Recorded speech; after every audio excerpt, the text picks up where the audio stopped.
abbaan keessaa naan jedhu. Ati maaliif waa'ee abbaa kootii natti himni? Abbaan koo eenyudha? Abbaan koo yoom dhufa? Harmi natti himtu yoom natti himta gaafii kana isin gaafadhe yeroo hundaayyuu. Ani waggaa 20 guuteera. Haadhas abbaas malee waggoota hedduu lakkoofsiseera. Daa'imummaa koo irraa kaastee harmeen koo harmee abbaan koo eenyudha gaafa hin jedhamu. Abbaan koo akkanuma gaarii ta'e natti miti malee abbaa koo bakka jiru natti hima. Mana barumsatti yeroo baay'ee abbaan kee eenyudha obsee yeroo naan jedhan waan deebisuuf hin qabu. Garuu akka yommuu abbaa malee guddadhee waggaa 18 guutuu isheen naan jettu osoo waggaa 10 hin jalaa boqotte. Ishee duutee awwaalladheera. Yoom deebiti jedheen eeguunatti ishee bira dhaqamanii. Yaa ta'utii garuu abbaan koo hin dhalchee jira. Bal'aas yoo ta'e kan tajaajila gaariidha. Naafas haa ta'u duudas yoo ta'e isa gurra hin nageenye. Abbaan koo immoo dhala isaa maaf hin barbaadu? Dhala isaa maaf hin gaafne? Yoo du'e du'uu isaa maaf hin barre?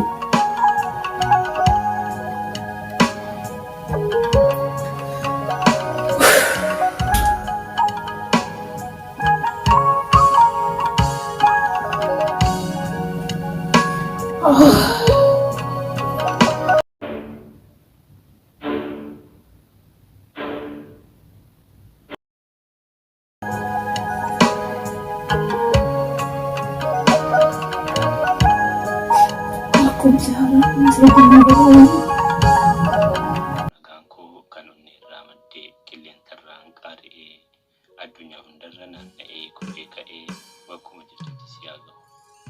Akkam jirta naga keetii? Naga kootti aansuudhaan of si barsiisuufan yaada. Maal jedhee akkasii barreessuu laalusee hanga dhumatti obsa nagaa naa dubbiftu kabajaan si gaafadha. Uumamuu kee baruuyyuu dhalattee kee dhaga'uyyuu ijaan sin argine. Garuu inni kun eenyudha? Eessaa dhufe jettee gaaffiitti ta'uun kee waan hin oolanne. Ani yoo jaallattee na simattee ana abbaa keetiidha. Yoommoo sin barbaadu ati har'a dhuftee ana abbaa keetii naan jettu kun eenyu jettee yoo na balaaleffatte sitti hin mufadhu. Miira ati keessa turtee waanan beekuuf yeroo tokko gurraa naaf kenni na dhageeffadhu. Aniif haati kee akkamitti akka wal jaalannee akkamitti immoo wal fuunee yoo sitti hima jedhee dheeraadha. Hin danda'u waan ta'eef garuu dhugaa jirtu kanuma naaf hubadhu. Hawwiin ilmoo godhachuu jalqaba kiyya ture garuu maal godhune anii fi harmeen tee ijoollummaatti wal jaalannaa turre. Ana harka qalleessaa maatii hin qabu. Haati too daha koo irratti na jalaa boqotte. Abbaan koosii erga ishiin duutee sammuun isaa faayidaan ala ta'ee namoota wal lolaa waan ta'eef ni ajjeesan. Anis anaan immoo akka tootituu na guddise. Isheen illee jaartii waan turteef turte waggaa 10 booda ni duute. Ani immoo muka qabadhu dhabee booddee osoo asiif achi jooruu maatii harmee keetii na arganii akka horii isaanii eeguuf na fudhatan. Haati tee nama gaariidha. Nama namaaf yaadudha. Dhoksaan nyaata naaf laatti. Qarshii naaf kennaa turte. Osuma kanaan jiru wal jaalannee yeroo san garuu isheen kaadhimas qabdii turte. Garuu kan isheen jaallattu anaadha. Booddee erga maatiin dhagahanii anaan na ari'anii isheen immoo hiyyummaa koo waliin waan na jaallatteef wal fuunee wajjin jiraachuun ulfaatus waggaa 2 biyya ormaa deemtee turtee erga deebitee bultii keenya tolfachaa osoo jirru gaaf tokko halkan karaa na kutanii na tumanii turan. Har'a booda si agarraan si ajjeefna naan jedhan.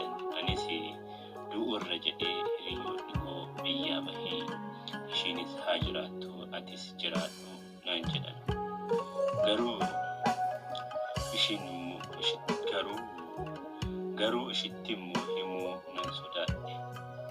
Sababbiin isaas si ulfaa waan taateef kana jedhee lubbuu koo baraara jedhee ishee gatee deeme. Garuu kan akkas na godhee maatii harmee keetiiti.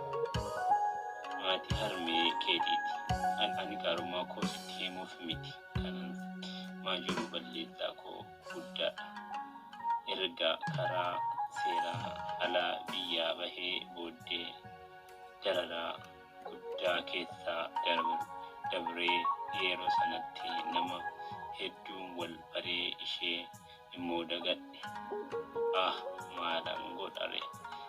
Maalan godhare eegeef gaabbiin abbaa duuba oolchii jedhu mitiiree Oromoon yoomammaa ko haati kee kutattuudha. Anis deemeen isittee bu'uu didee osoo si guddisuu jettee oliif gadi fiigduu kan dhoksattee turtee waggaa 7 booddee gaafan dhufuu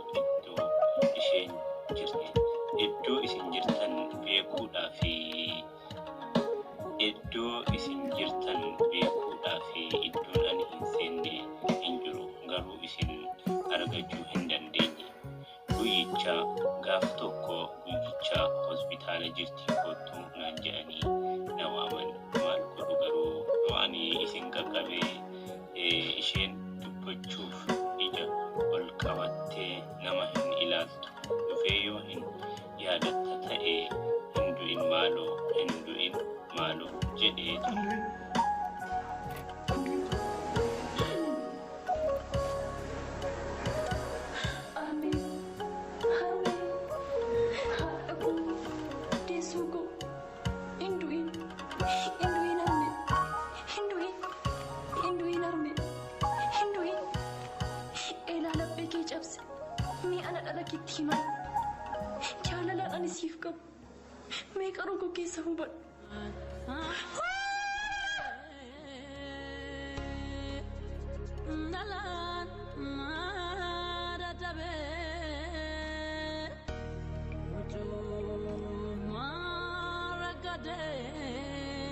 Garuu maal godhure yeroo sanatti ati ishee jala ciistee hin du'in maaloo jettee yoo ati boochuu ati mucaa koo ta'uu dhimmichi dhimma lubbuuti. Jineensuu hamaa waan ta'eef homaa hin dubbanne. Ani karaa toora TV kanatti waan tokko waan maxxansuuf fi jarri situ nageenya jeeqa naan jedhanii na barbaadaa turan waan ta'eef yeroo sanatti na argatanii akka isheellee hin awwaalle na godhan. Mucaa koo obsee jedhee kan siif moggaasaa dhagee urjiidha. Ati kennaa keenya Waaqayyoon nuuf kenneedha. Yoo naaf dhiiftee nasi himattee ani abbaa keeti. Kan xalayaa kana siif barreessee yeroo kanatti mana hidhaa iddoo isa hin beekamne eessaa na argatte kan jedhu fi nama maatii ati bira deemtee na kenne. Atis akka jireenyi inni kophaa si dadhabsiisee biyyaa si baaseedha. Ani sirraa kan barbaadu dhiifama kee yoo jiraannee wal agarree waan jiru sitta hima. Dhiifama kee fedha nan balleesse naaf dhiisi. Mucaa koo gaafii keetiifis anis deebisuu qopheedha. Nagaatti deebii kee eega. Ani yoo ati tole jettee abbaa kee gammachiisu boonsaati. Kan barraa'e mucaa koo kabajamtuu obsedhu. Nagaatti.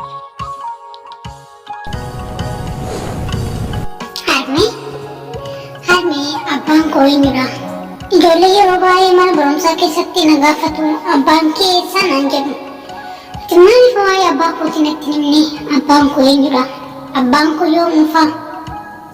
Harmee natti himtuu yoom natti himta gaafii kana? Isin gaafadhe yeroo hundaayyuu guddaadha naan jetta. Amma guddaadha himti harmee maaliif natti hin himta?